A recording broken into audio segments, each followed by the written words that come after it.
बिस्मिल्लाहिर्रहमानिर्रहीम।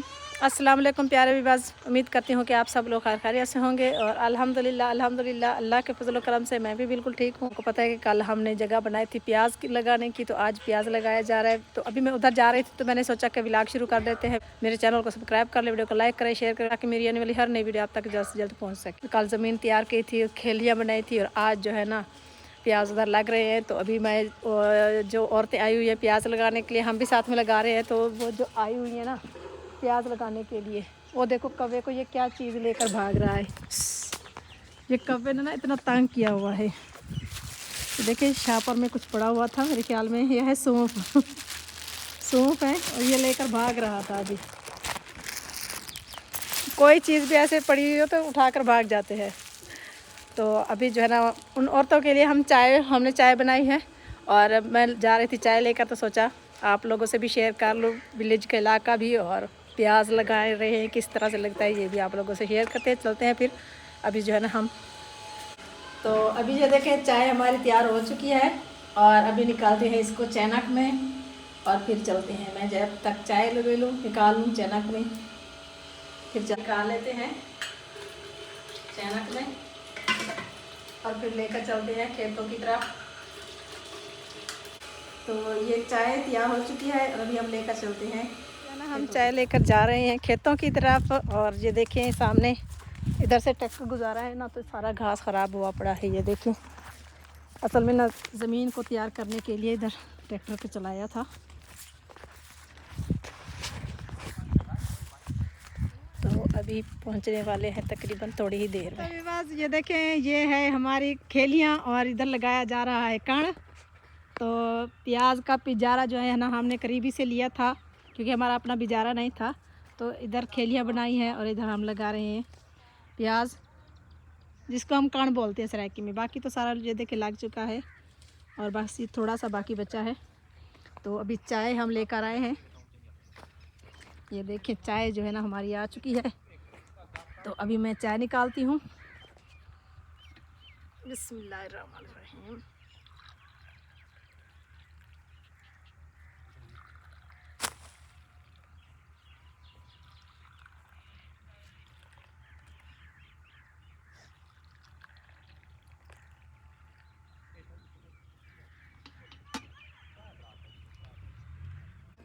तो ये देखें ये बिजारा हम लेकर आए थे करीब से, जैसा कि मैंने आप लोगों को पहले भी बताया है। तो ये माशाल्लाह से मोटे मोटे फसल बने हुए हैं। तो अभी जो है ना इसको लगाना शुरू करते हैं। बिस्मिल्लाहिर्रहमानिर्रहीम। वैसे काफ़ी सारा हमारा लग चुका है, तकरीबन थोड़ी ही देर में सब मुकम्मल हो जाएगा।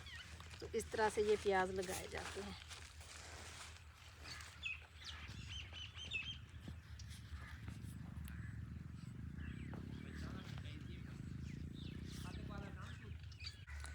तो विवाज अब भी जो है ना प्याज माशाल्लाह से हमारे लग चुके हैं और जो इस साइड पर लगाए थे वो लग चुके हैं। इधर जो देखिए सामने जो है ना ये सारे लगा लिए गए हैं और अभी थोड़े से बच्चे हैं। तो थोड़ी कुछ औरतें हैं जो वो लगा रही हैं, बाकी जो है ना मुकम्मल हो चुके हैं। बस छोटे छोटे कोनों में बाकी बच्चे हैं। तो बाकी जो है ना जो हमारा अपना घर में कण है वो भी थोड़ा सा अपने हमने बुआई की थी कण की, तो वो असल में छोटा छोटा सा है। तो वो भी जब बड़ा होगा तो तकरीबन 8 दिन बाद उसको भी लगा लेंगे। और इसके अलावा जो है ना कुछ जो है ना घर में भी जगह बनाई है ताकि इतना दूर से प्याज तोड़ने के लिए न जाए से वहाँ की प्याज पका लेंगे और जो घर के करीब बनाएंगे ना तो वो जो है ना फिर उसको, यानी कि जब छोटे छोटे इतने मोटे फसल हो जाते हैं ना प्याज हो जाते हैं तो फिर इस्तेमाल के लिए उससे खेतों से निकाला जा सकता है ना। हम पहुंचे हैं फिर से खेतों की तरफ, क्योंकि अभी ये देखें खाल में पानी भी बह रहा है और पानी जो है ना मेरे ख्याल में किसी ने घास को लगाया हुआ है, क्योंकि ये इस मौसम में ज़्यादातर घास पानी लेता है। और बाकी ये देखें ये सारी प्याज जो है ना ये हमने लगा ली है आज। अभी जो है ना वो प्याज लगाने वाली औरतें भी घर चली गई हैं। इधर से घास काटने, ये देखिए ये हमारा घास खड़ा हुआ है। और वैसे जो है ना ये ज़मीन जो हमने निकाली है प्याज के लिए, ये भी हमने इधर से घास काट के फिर इसमें हल चला के ना इसमें खेलियाँ बनाई हैं, क्योंकि हमने प्याज के लिए ज़मीन रखी नहीं थी। तो इसलिए एक दफ़ा हमने घास बोया था ताकि एक दफ़ा घास काट ले फिर से जो है इसमें प्याज लगा सके। तो अभी चलते हैं।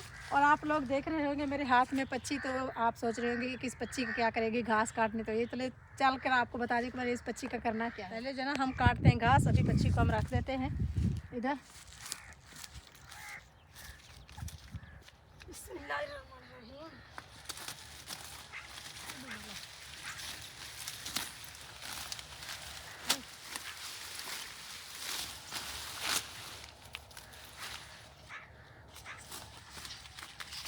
तो आज जो है ना बस प्याज इधर भी लगाई है, और घर के करीब जो हमने थोड़ी सी जगह बनाई थी उधर भी लगा ली है।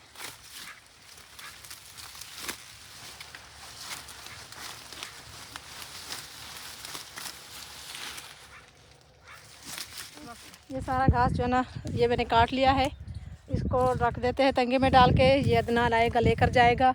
और अभी जो है ना जो मैं पच्ची लेकर आई थी ना, तो उसमें हमने तोड़नी है सरसों के फूल।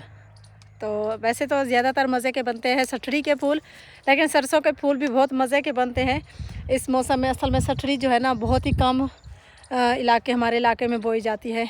और हम इधर आए हुए हैं अपने विलेज में खेतों की तरफ, तो मैंने सोचा कि जा तो वैसे ही रहे हैं तो सरसों के फूल भी तोड़ लेते हैं। तो अभी मैं तोड़ती हूँ सरसों के फूल, और मेरे साथ मेरी बेटी है वो कैमरा पकड़ेगी, और उसके साथ ये देखिए उसने कितने सारे तोड़ भी लिए हैं। बंद करके चला, ये ऐसे करके तोड़े जाते हैं। असल में ये मैंने काटी हुई जगह से खड़ी हूँ, अगर इसमें इस घास में चलेगी तो ये सारा घास ख़राब हो जाएगा, इसीलिए मैं एक तरफ से खड़ी होकर इसको तोड़ रही हूँ। तो इस तरह से करके हम सरसों के फूल तोड़ेंगे।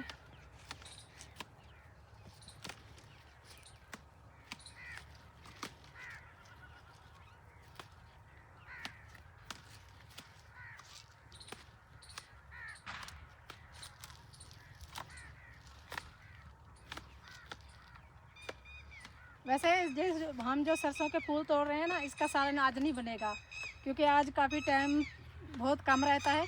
तो असल में सर्दियों के दिन होते हैं, तो सर्दियों के दिन ना बहुत ज़्यादा छोटे होते हैं। ऐसा लगता है कि सुबह होती है और घर के काम अभी कर रहे होते हैं तो शाम भी हो जाती है। मैं के सारे तोड़ो, इतने प्यारे लग रहे हैं। तितलियाँ भी बहुत प्यारी लगती हैं फूलों पर। हाँ तो बस ये देखें, ये जो है ना हमने सरसों के फूल तोड़ लिए हैं और अभी चलते हैं घर। तो अभी घर तो पहुँच आए हैं, और अभी मैं देख रही थी बेरी को। देखें दिन ब दिन ना ये ज़मीन की तरफ आ रही है। इतना इस साल ना बेरी जो है ना बहुत ही बेरी पर फल आया हुआ है, और बेरी जो है ना बिल्कुल नीचे तक आ पहुँची है। और जब बेर मोटे होंगे तो फिर बिल्कुल धरती पर आ जाएगी।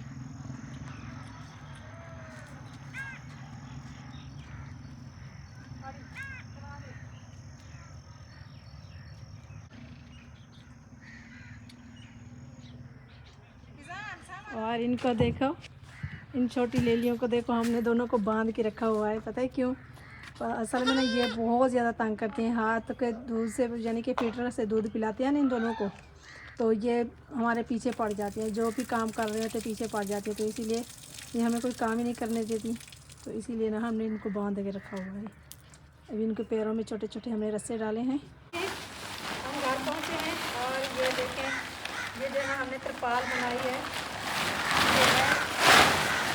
सीमेंट वाले पहले जिसमें सीमेंट पैक होके आती है। तो हमने वो रखे हुए थे कुछ, तो हमने सोचा है कि इसको मशीन पर बैठ के इसको पहले छोटा छोटा सा सबको काटा है, साफ करके धो के फिर जो है ना मशीन के ज़रिए हमने इसको सिलाई की है। देखें ये मशीन की सिलाई की है। इसका मशीन की सिलाई करके आप पता है इसका क्या करना है। तो सब्जियाँ हैं, और ठंडी ठंडी जब सुबह सुबह ठंडी ठंडी हवा चलती है ना, तो किचन में जब बैठते हैं ठंडी हवा चलती है, एक तो किचन में धुआं मच जाता है। तो इसी वजह से हमने ये बना दिया अस्पताल, ताकि हम इसके ऊपर इसको टांग देंगे।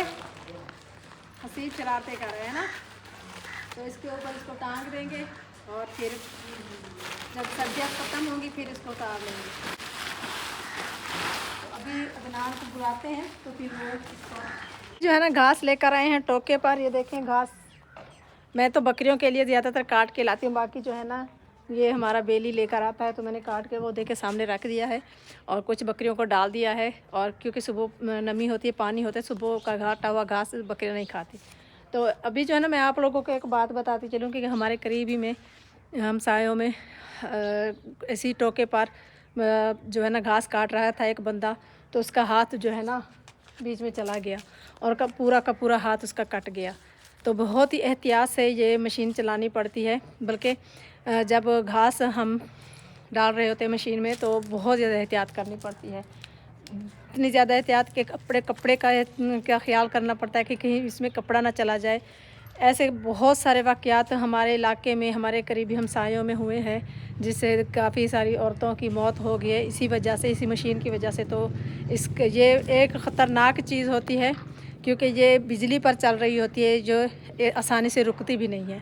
पहले ज़माने में हाथ से टोका चलाया जाता था तो उसकी कोई प्रॉब्लम नहीं होती थी, लेकिन आजकल के दौर में जो ये बिजली पर टोका चलाया जाता है, या पीटर पर चलाया जाता है, या ट्रैक्टर के ज़रिए चलाया जाता है, ये बहुत ज़्यादा ख़तरनाक हो गया है।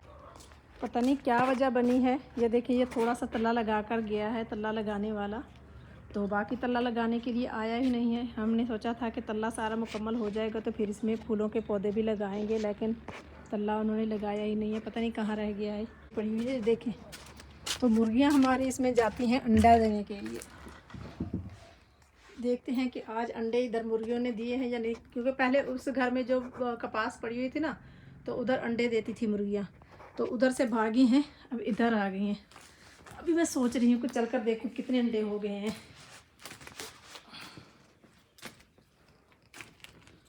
ओ, मेरे ख्याल में अंडे तो हैं ही नहीं, अंडे तो कोई ले गया है इधर से। चलें भाई, मुर्गियाँ तो सुबह आ रही थी, हो सकता है देवरानी साहब अंडे ले गई हूँ। हम घर पहुँचे हैं, वो वैसे जो हमने सरसों के फूल तोड़े हैं उनका सालन तो कल बनेगा, लेकिन आज हम बना रहे हैं ये थोड़ा सा गाजरों का सालन, क्योंकि बच्चों ने आज फरमाइश किया कि वो कहते हैं हमने खाने हैं चावल। तो बच्चे तो खाएंगे चावल, हमने सिर्फ थोड़ी सा सालन बनाया है अपने लिए। तो सालन भी बनेगा गाजरों का, मटर और गाजरें, और इसके अलावा चावल। तो मैंने सोचा कि बैठ के मटरों को निकाल लूँ, तो फिर गाजरें भी काट लेंगे। असल में ना आज आप लोगों की एक होती बात ख़ास शेयर करनी थी। अम्मी जो है ना बहुत ज़्यादा जब परेशान थी सुबह से, पुप्पो भी सुबह से आई हुई हैं, और पुप्पो जब आई तो अम्मी बहुत ज़्यादा परेशान हुई, कहने लगी आप तो आ गई हैं, अपने भाई को साथ नहीं लेकर आई। क्योंकि अम्मी जो है ना थोड़ी सी तबीयत की ज़्यादा ख़राब हो गई है। जब से अब्बू की डेथ हुई है तो अम्मी बहुत ज़्यादा बीमार रहने लगी है, हर वक्त अब्बू की बातें मुझसे करती रहती हैं। और क्योंकि अब्बू जो है ना हर रोज़ ही आ जाया करते थे तकरीबन हमारे घर में, तो इसी वजह से अब्बू को भुलाना तो बहुत ही मुश्किल बात है। हम सभी बहुत ज़्यादा याद करते हैं, हर वक्त याद करते रहते हैं अब्बू को, अब्बू की बातों को याद करते हैं। यादों के सहारे अब रहना है, क्योंकि उन्होंने तो वापस आना नहीं, हमें ही उधर जाना होगा। क्योंकि जो लोग हमारे साथ होते हैं, जब हमारे पास होते हैं, हमें उन लोगों का इतना एहसास नहीं होता, इतना जो है ना हम नहीं सोचते कि जब वो हमें छोड़कर चले जाते हैं तो फिर ऐसा लगता है कि अब दुनिया ख़त्म हो गई है। ऐसा लगता है कि अब ये हुआ क्या है, क्योंकि हमने एक अचानक ऐसा हुआ, अब्बू की मौत अचानक हो गई, तो हमें बहुत ज़्यादा हम परेशान हुए कि एकदम से अब्बू चलते फिरते। वैसे मेरे अब्बू जो है ना, शुक्र अल्हम्दुलिल्लाह, अल्लाह का करम है कि मेरे अब्बू किसी के मोहताज नहीं हुए। मेरे अब्बू चलते फिरते जो है ना ऐसे ही अल्लाह ताला ने उसको अपने पास बुला लिया। तो वैसे अम्मी बहुत ज़्यादा आजकल परेशान है, क्योंकि अम्मी जो है ना ज़्यादातर चल फिर भी नहीं सकती, उनके घुटनों का मसला है। तो इसी वजह से 2 साल से मेरे पास है, तकरीबन अभी दूसरा साल मुकम्मल होने वाला है। और अब्बू के जाने के बाद अम्मी जो है ना ज़्यादा परेशान हो गई है और काफ़ी बीमार रहने लगी है। तो कि अल्लाह ताला आप सब बहन भाइयों को खुश रखे, आबाद रखे, दुआओं में याद करना है। हमारे लिए भी बहुत सारी दुआ करनी है, और मेरी अम्मी के लिए भी बहुत सारी दुआ करनी है कि अल्लाह ताला मेरी अम्मी को सेहत और तंदुरुस्ती दे। तो इसी के साथ मिलेंगे नेक्स्ट वीडियो में, तो हमारे साथ रहना है और मेरे चैनल को भी सब्सक्राइब कर लेना है। तो मिलते हैं नेक्स्ट वीडियो में, तब तक के लिए अल्लाह हाफ़िज़।